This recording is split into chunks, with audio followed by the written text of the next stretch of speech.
With American Land Exchange with my floppy hat and my collar up today. It's warm out here. Not too bad, actually. Just rained yesterday, so it's a little bit cool out here in Wolf Creek Estates, which is roughly about 1.5 miles, if you're not familiar with Oklahoma, 1.5 miles north of Piedmont, Oklahoma, and roughly 30 minutes from Oklahoma City, northwest.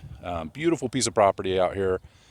I'm actually recording videos on some of the lots. The one I'm looking at right now, it's actually, spinning around so you can see it. This is lot 50A. This is actually 0.95 acres. You can see somebody had drove out there. It's actually more towards that power pole-ish where the property line runs, and then it runs straight out from this pin here. But what I wanted to talk about today is when you buy land, okay? When you buy land, what should you look for? What's my advice? If you don't mind my goofy hat while I do this, I thought this is a beautiful place to do it. Why not? Come out here early just to enjoy this land. I have a showing today, but man, I want to come out here and just quiet just for a second. All right, that's part of enjoying land, just the quiet. So if you need some serenity, this is the place to do it. All right, so things to consider when you're buying land, okay? Number one, how much is the taxes? All right, most land unimproved won't be too bad. You can look at the county you're buying in and get the tax rate. Like here in Kingfisher County, this land, roughly an acre, I always tell people, and these are all estimates, around $200 a year, okay, a year. Start improving things, then, that can go up, but at least the raw land, because you want to figure out what's the worst that would happen, what's the biggest risk there is, and that's the carrying costs, right? How much am I going to have to deal with if I can't build on it or things change or my plans change? So that's the first thing. The second thing is there's an HOA. Is there one? Is not. Even like this property out here has no zoning restrictions. Okay, so it's not zoned residential. It's not. You can build, at least on paper so far, you can build whatever you want. But you have to check the covenants, the CCRs. Some land has CCRs, covenant conditions restrictions, and some doesn't. Think of this as like the property owner, the development owner has set the rules. The HOA will typically govern those rules, and they can be changed once there's enough people in the property that you can start having votes, and sometimes those votes can get a little bit heated, but that's something to consider. How much is that HOA? What does it cover? In Wolf Creek Estates, it's $300 a year, just not monthly, but a year. That's just to maintain the roads. Okay, but there are other restrictions, like you can only have 10 chickens, right, on your property. You can only place 2 living quarters on each property. So if you had an RV, so RVs and tiny homes and mobile homes are allowed on this property, are permitted. You can only have 2 per lot, okay, 2 per lot, which is, that's still quite a bit of space left over with 2. So I know some people want to place more, but like in this particular development, you could buy 2 lots. That's a way around those CCRs. You buy the one next to it, now you have 2 acres, now you can place 4 homes, 4 mobiles, 4 RVs, whatever you're looking to do. But keep that in mind, okay, is you're going to have to read those CCRs, read them carefully. If you want to have a business, what does that entail? So here in Wolf Creek, you can't have signage, but you can build a pole barn and store your business stuff here. You want to park your vehicles out here because you own an irrigation company or something, right? You can park them out here, okay? It's your property that way, but you just have to check those rules very, very carefully.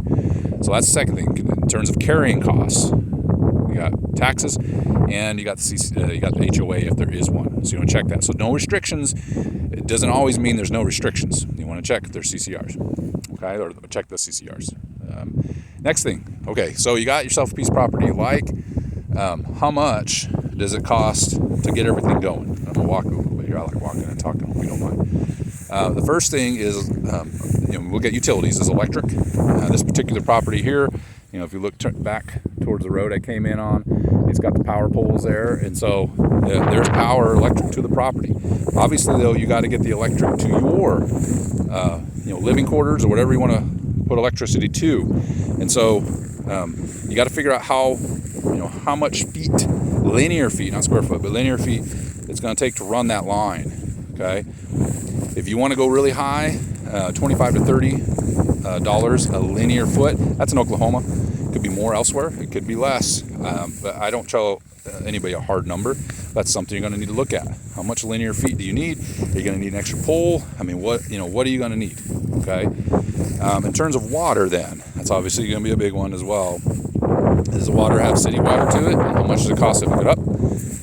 Does it have rural water? Rural water is like a big well for everybody, right? So it's basically, depending intents and purposes, well water. And then associated with that, then, or I should say, the next thing would be your own personal well. Like this property out here, you're going to need to drill a well. Okay. You can go on websites like Oklahoma, in this case, the Oklahoma Water Resources site, and you can kind of see what people have drilled out here and how deep it is. That'll give you at least an idea of how much water there is or isn't, and how deep you have to go. You know, when in doubt, go deeper, but obviously it costs more money. Roughly, well, I'll put them all together in a second here. Next thing is, of course, septic. So you got the water coming in and you got the water going out. How much is that? Depends on what kind of septic you run. If you run an aerobic system, so you put a tank in the ground, it's an aerobic system, or you run leach lines or whatever it is. Okay, you got to figure that cost out as well, and how close is it to your water, etc., etc. Okay, so a rough estimate here in Oklahoma, central Oklahoma. Okay, I tell people roughly. I don't like putting down certain numbers because I'd hate to have it come in higher and look like I was lying to somebody. But around 30 grand. Okay, if you want to throw the electric in there altogether, say 35,000. Will it come in less than that? Probably, but just to be safe, $35,000 to put all the utilities in, ready to go. And again, obviously it depends on where you place the living quarters. You place it further away from a power, then it's going to cost you more. There's some things, there's other factors associated, but if you wanted to start making a budget, like, okay, the land cost me 60 grand, this particular piece of land costs 35, okay, it's 35,000, add another 35 to get it up and running, now you're around 70K, okay, which is not terrible for a piece of property ready to go. Now you obviously got to build something on it, park something on it, place something on it, right, to make it useful. Beyond that, at least in terms of living, but that's not a terrible cost considering how expensive things are now, and with inflation, where it is. You can get started on a piece of land fairly affordable. Now, next thing is, well, how do I pay for it?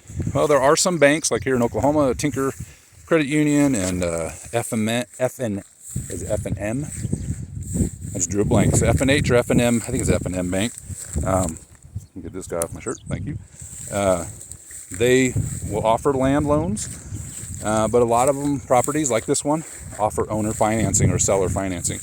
And what that means is essentially the owner or the seller, in this case American Land Exchange, who is the broker that I'm a real estate agent with. By the way, if you need help finding any properties in Oklahoma, let me know. I'm a real estate agent, not just for American Land Exchange properties, but all around central Oklahoma, north of Oklahoma City. But you use the owner as a bank. And so and this is the nice part. So if you have bad credit, if you think you can pay it off really fast, these could be all really good options. The reason is usually no credit checks. You come with 10% down. That's very common. There's others, lower, higher, but typically 10% down. In case American Land Exchange is 10% down. And then from there, you just make monthly payments. In the case of American Land Exchange, it's 20 years. It is 12% interest. But remember, these are smaller amount. You're not buying a $300,000 piece of property here, or not buying a $300,000 house. You could buy a $300,000 property. You just have to know that the interest rate is at 12%. You make the monthly payments to American Land Exchange just like you make it to any bank. If you own a property, say with a house on it, and you got a loan from Chase or something like that. And as long as you make the payments, the deed is kind of, think of it just sitting there waiting for you. It's got your name on it, and once that that last payment is made, the deed is yours, and the property then is yours to do with what you like. There are rules like with a property, like out here with the CCRs, you can't subdivide. I mean, you can't take an acre and say, I'm going to give half to my kids and the other half I'm going to keep until you own the property. Okay, so the deed, the contract for deed, the land, this land agreement, right, is predicated on you holding the land the way it is until you own it. And then once you own it, you could do things like cut up land. I know a lot of people are looking to build, family compounds. In fact, a couple of these lots right here I'm looking at, the family has a hold on these, multiple lots here, and the families in here. So that's becoming more common. And so you could do something where if you want to gift the land, assign the land to somebody else, you could do that, but you need to pay off the loan before that occurs. Okay, but that's a way to finance the property. It's probably the most common because most banks do not offer loans just for land. All right, they want to see a house on it, something. If they sold it, then there's something with comps on it for sure that they can say, we're going to get or $200,000 back, whatever it is. All right. Hopefully that's helpful. If it's all possible, see the land. Find yourself a good real estate agent that will at least film it. I wouldn't buy sight unseen if I were you. At least, at the worst, have somebody film. I've had somebody that's bought out of state, and I've filmed the land, walked it many times, filmed it. Try to film it at different times of day if you can. Know when maybe some of the weather is coming in. If it rains really hard, ask your agent to go out and walk the property after it's rained, so you can see if there's a big gigantic puddle in the middle of the property, so you know that, okay, well, we're gonna have some drainage issues here. Okay. Again, the topography itself, it could look really nice. There's some lots in here that look really good even from this distance. You can see there's actually a depression out in the distance, but some of these lots, even you walk them and they look really good on video, but when you walk them, you can see they got a nice grade to them. That's something you have to consider. Not the be all and end all the property, but it's something you have to work into your decision making. Okay. Again, I hope you found this video. Like and subscribe too. And check out the videos I have of Wolf Creek Estates. And also, we have two remaining lots in Wetumpka. If you're looking for something close to a recreational area in particular, this heavily wooded property, 1.5 miles north of Lake Wetumpka. So we got a nice lake even nearby. It's a really beautiful property.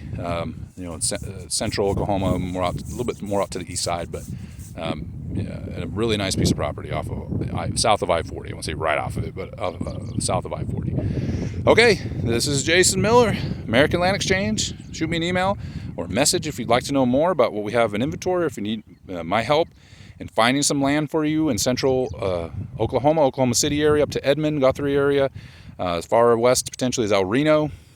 East side out to Choctaw. I can go the south side of Oklahoma City as well, but most of the territory I work is on the north side of Oklahoma City. So again, shoot me an email. Check out my Facebook page as well if you want to message me through there. I'm on Facebook, and we'll see you in the next video. Any questions you have, put them in the comments, and I'll make another video to try to answer those.